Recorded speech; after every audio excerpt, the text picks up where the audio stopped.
So I was going to make a cute video today about what's in my bag, and it just kind of felt really off because of all the stuff that is going on in the world. While I was talking about the what's in my bag video, I was like, oh, I planned on traveling a lot this summer, and I'm not quite sure that everywhere I planned on traveling I'll actually be able to go because of the ban on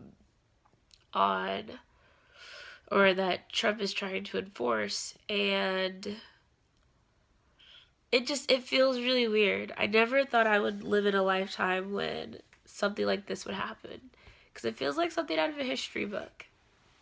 This level of discrimination and hate and unrest, it feels like a history book or a futuristic dystopian novel. And I just think that the best thing I can do is be of help to those around me. So I'm gonna go check out, I think it's a protest at DFW. I guess I'll keep you guys kind of updated, but just for any of my friends out there that are Muslim or anyone watching this video that feels like Americans don't like you or we don't love you or we don't want you here, that's one guy. That's one guy who has very tiny hands and a very large mouth.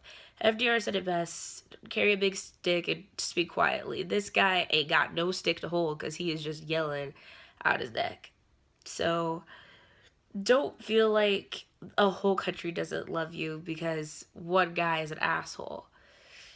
Yes, unfortunately, he's the elected official of our land, but it's one person or small faction. A lot more people are trying to figure out how to get you here safely, legally, and help you the best that we can. So I'm not gonna do any cuts or anything. Let's just see what happens today.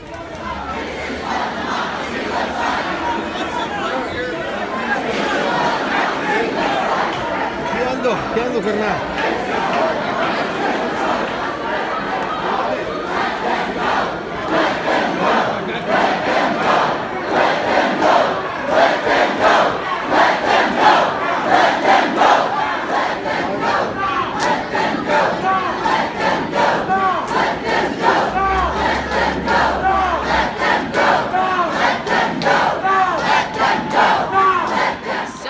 I came to the rally or the protest, and it's been quite an interesting one.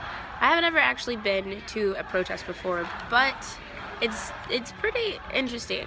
I think one of the things that kind of sucks for me with this, and it doesn't suck, but basically, like, I was sitting next to a guy who was saying, like, he's not just here because he wants to be here. Like, he's here because he has an actual fear that he won't be able to see his mom again, and that's why he and his girlfriend are protesting, because it's a ban that just, it takes away from people. There's people here, they're being detained and they can't get out because, and they have their visas, they have green cards, they have whatever they need to get in legally, but because of this ban they can't.